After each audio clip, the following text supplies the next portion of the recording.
Tonight I'm thrilled to recognize our guest speaker, and many of you are entertained nightly by his signature style of humor and great sayings on ESPN SportsCenter. And when he's not talking about the Seahawks or the Mariners' victories, he spends his time with our military, broadcasting live from Kuwait, raising funds from Gig Harbor's Race for a Soldier, and participating in multiple charity events that support our wounded veterans.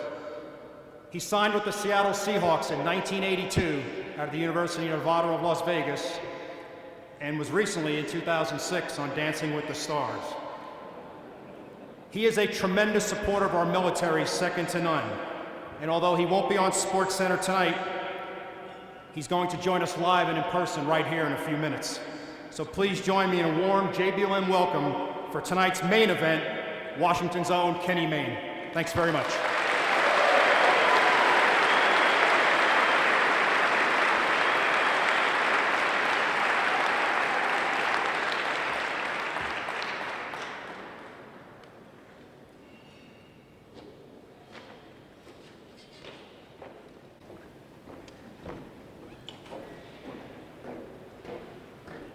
I usually work with no notes, but this seemed like a bigger deal, so I might refer once or twice here. Just one correction, that's my daughter, not my wife, although my fiance is younger than I am.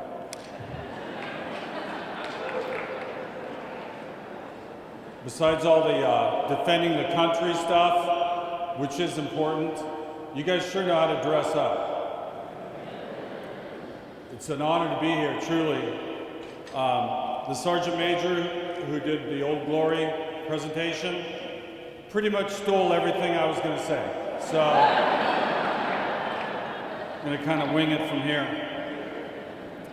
But just so you know, I served as well in the Cub Scouts, late 60s, difficult times in our country, so kind of a big deal. You're probably wondering what I'm doing here, how you ended up with me. Originally, they wanted my boss, the president of ESPN, John Skipper. He was doing some other things, had some other obligations, so somehow they asked me, but the org chart shows John at the top, and it's a natural progression. You guys know about org charts. Well, they asked me to make my remarks on leadership. And I will get to that. I'm going to take kind of the Magellan route to get there. You guys know about having a certain set of command, a certain chain of command. I'm here to suggest, though, both in military and civilian life, sometimes even the lowest ranked person can show leadership. And leadership is doing the right thing when no one is looking. It's doing the right thing when everyone is looking. Sometimes it's about taking risks, doing the things that others might be too timid to try. Like some of you, we can all look around the room at some of the couplings and look at how they matched up and look at the risk that was taken to get that other person here tonight. Congratulations to all of you who outkicked your coverage. Everyone looks great. And by the way, I broke protocol. I did pull the chair for my daughter, but I didn't know the men had to stand up. But I'm a civilian, so they said I get a pass for that. Now, I don't know if this counts as true leadership, but not all of you are aware of who I am, so I'll just give you a brief background. At least it'll say something about perseverance, which matters in what you do. I'm certain all of you have faced these obstacles. Can I go on, just even in basic, and you get past that and there's another challenge, so maybe some of it applies. But I was born right up the hill here at St. Joe's in Tacoma. Grew up in Kent, Federal Way, went to Jefferson. I knew what I wanted to do. There was no such thing as ESPN back then, but I knew it was going to be something like what I ended up doing, although I thought it might be more serious. I wanted to be like a documentarian, be Middle East correspondent, and I ended up covering baseball games, so didn't quite hit my goal, but in the same field anyway. But all my life I wanted to play football. That was the thing that I really wanted to do. And in 6th grade I broke my femur, 9th grade I broke my ankle, but I'm still playing. I show up for my sophomore year. I'm 5'8", 135 pounds, and the senior quarterback looks at me and is like, "You're turning out?" I'm like, "Yeah, I am." So I stayed with it. The next year I was 6'2", 135 pounds, I think. Filled out eventually. Ended up walking on at the University of Washington, and then I walked off. I didn't think I was going to beat out Warren Moon that year. But I actually just wanted to play it. It didn't look like that was going to happen right away. So I went to junior college, Wenatchee, Washington. Anybody from there? Nobody from there. Okay, come on, one of you has to be, right? Apple capital of the world. Ended up then walking on again, UNLV. Ended up getting a scholarship. I was no big star. I was just second string, but I got to go to school for free and keep trying to approach what I ended up doing. Somehow, the Seahawks in 1982 offered me a contract. I was like strike insurance or something. I mean, there was no way it was based on merit because my coach talked their player director into it, I think is what it was. But I ended up failing the physical because I forgot to say I broke my leg a third time my junior year. So still love the sport though, but I failed the physical. They sent me away, and I got a job here at Channel 11, KSTW, here in Tacoma. Back then, it was just a Monday through Friday operation. Our motto was, if there's news on the weekends, it's news to us. But eventually, they added a weekend show, and they said, hey, you played football, you're doing the sports. And like I said, I really hadn't thought myself destined for sports. I wanted to be a serious news guy. So I started doing sports. I sent a tape to ESPN. A few years later, they said, send another one. We want to see if that's a fluke. I go back, and it turned out I didn't know the entire Chicago White Sox pitching staff, and that was the reason why they didn't hire me. So finally, it took a number of years. I did some odd jobs, did some garbage can assembly. I had been a garbage man in college, and I called the guy, but he said, we're down to one-man crews now, so all I have for you is to make garbage cans. The industry had sort of passed me by during that interim. So I made garbage cans in the rain for a bit. I sold prepaid legal. I sold long distance. I just kept on trying to get back to what I wanted to do. And ESPN would string me along. They'd say, hey, go interview Griffey. He just hit 3 home runs. I'd do that, and then I'd also, for extra credit, write the story that they could have had on the air, thinking that would impress them. They just thought I was weird. So it took several more years, but finally, I got there by some means. In fact, I just met a lady tonight who told me she's good friends with Stuart Scott, our good friend who passed away. What really happened was Keith Olbermann went crazy and went back to Dan on Channel 1.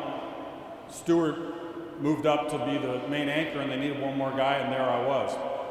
I had just sent them a letter saying, please mark the appropriate box and send it back to me. I'm trying to sort out my career. The first one said, stand by the mailbox, the contract's on the way. Second one said, keep up the freelance work. The third one said, we'll hire you about the time ESPN 5 hits the air. They checked the middle box, they sent it back, and I was hired a month later. So here we are all these years later. So I would say perseverance can be some form of leadership, inspiring others. People sometimes quit on themselves when they get the first no. They don't make the elite travel soccer team in 3rd grade and they think their career's over. I always tell my kids, my daughter tonight, don't peak at 12, don't peak at 14, don't peak, don't ever peak. So I think the same applies in what you guys are doing. I was striving to get to the next level and do the next great thing. My nephew Troy was born blind. He's taken risks all his life. And the video we're about to play is sort of instructive with regard to that. He came to me and said, hey, I've always wanted to call a Seahawk game. So I called up Funny or Die, that's Will Ferrell's website. And I said, how about my blind nephew and I call a football game? And here's what we put together.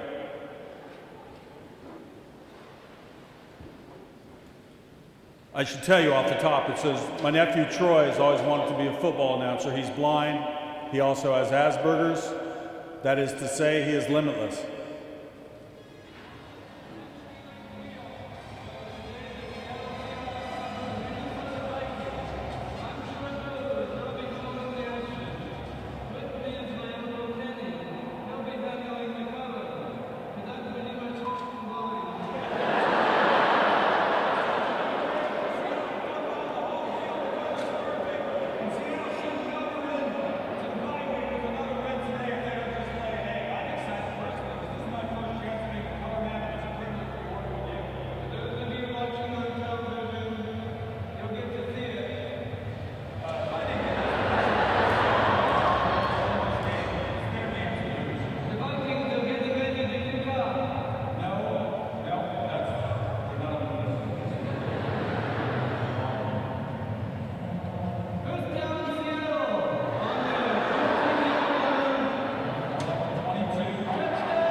So one more note on Troy. He and his family, my sister and her husband, were out for dinner once, and a guy at a nearby table saw that he was blind. He said, "Can I offer a prayer?" He comes up and he said a beautiful prayer, calling on God to heal this young man and give him sight again. He goes back to his table. About a half hour later, he came up and he goes up to Troy and says, "Anything?" Troy said, "Still blind." That's not to knock the power of prayer by any means, or positive thinking, but I think the lesson may be sometimes things that we can't change, we make the best of what we are dealt with. Troy's put his name out for a million jobs, been turned down a million times, but never quit on himself. And guess what? He works for you guys. He now works at Madigan. So let's hear it for Troy.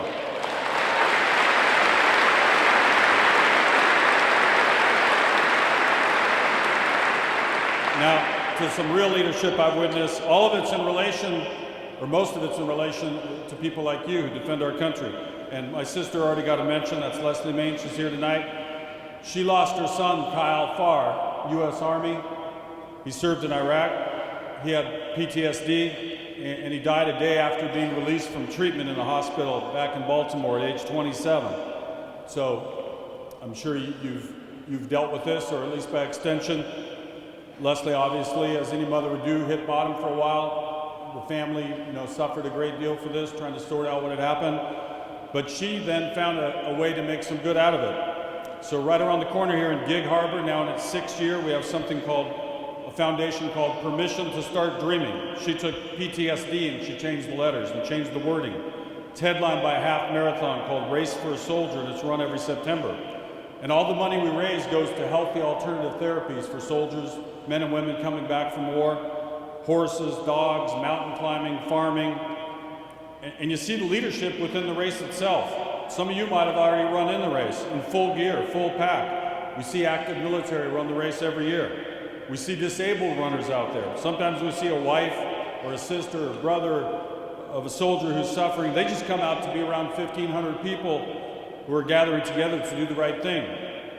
So through it all, I've gotten to meet a lot of people, both ex-military and civilian.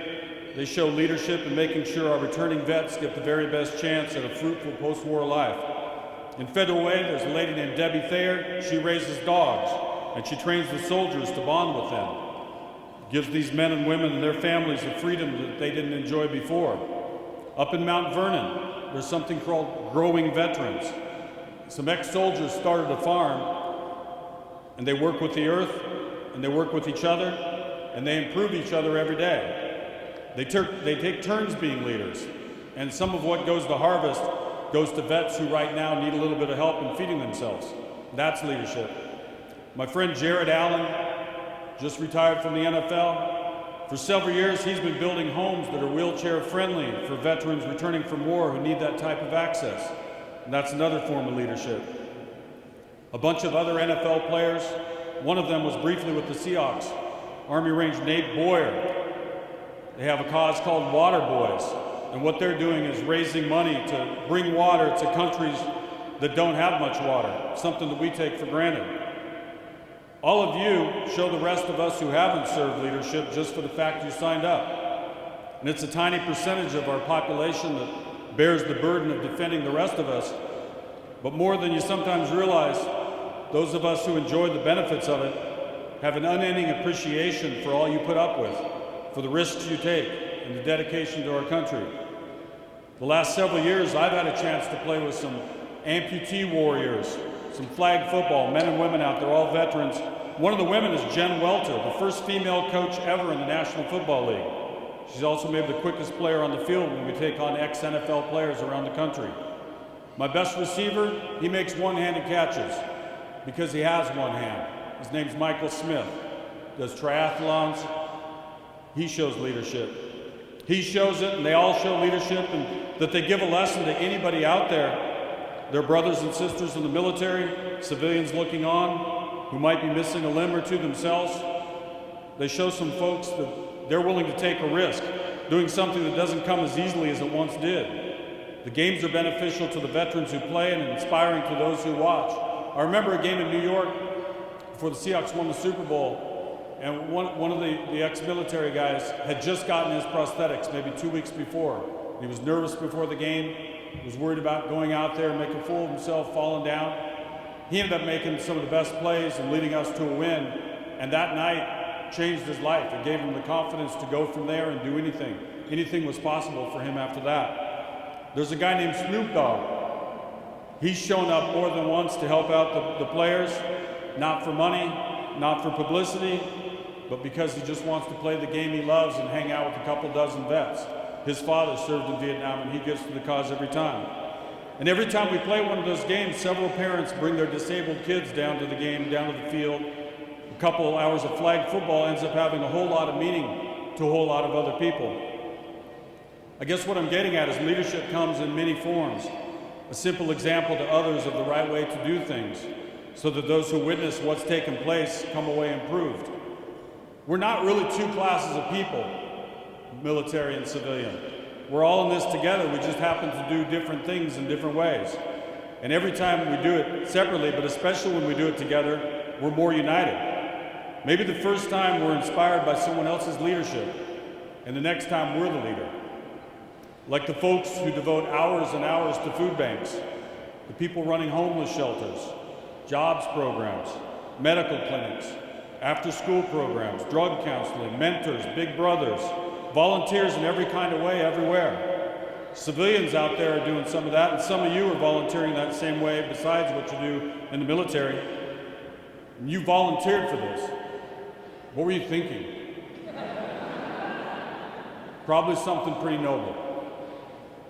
I follow a couple of the commanders, Commander Hadfield of Canada and Commander Scott of the United States up there on the space station, watch them on Twitter, the perfect views they show of Earth looking down.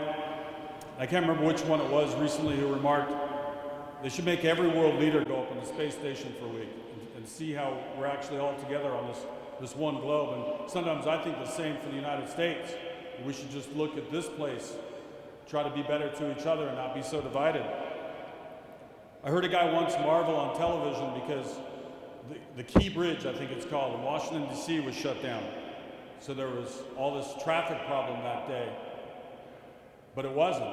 Everybody found a way to pull it off. There was crazy traffic, and it was getting worse for that construction project. The lanes were narrowed down to one, meaning everybody had to yield a little bit to each other. And sometimes somebody had to take the lead for the others. And what could have been total gridlock sort of worked.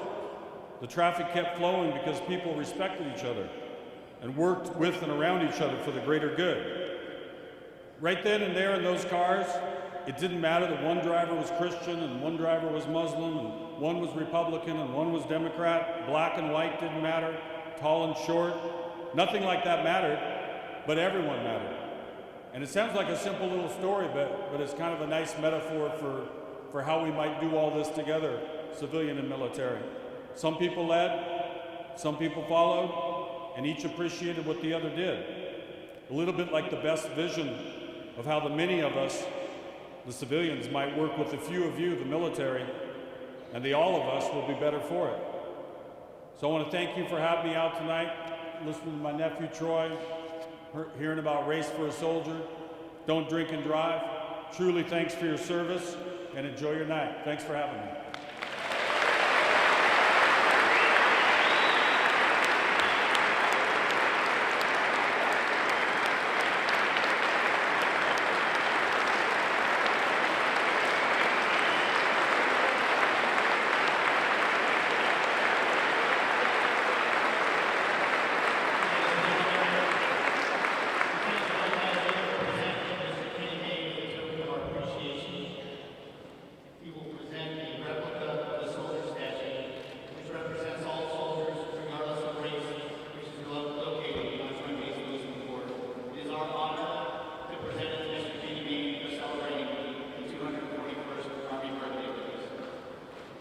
I've been to a lot of these over the years, and tonight we truly heard a speech about inspired leadership and what it really means to be a leader. So Kenny, on behalf of our team here at JBLM, thanks for your leadership and thanks for inspiring us tonight.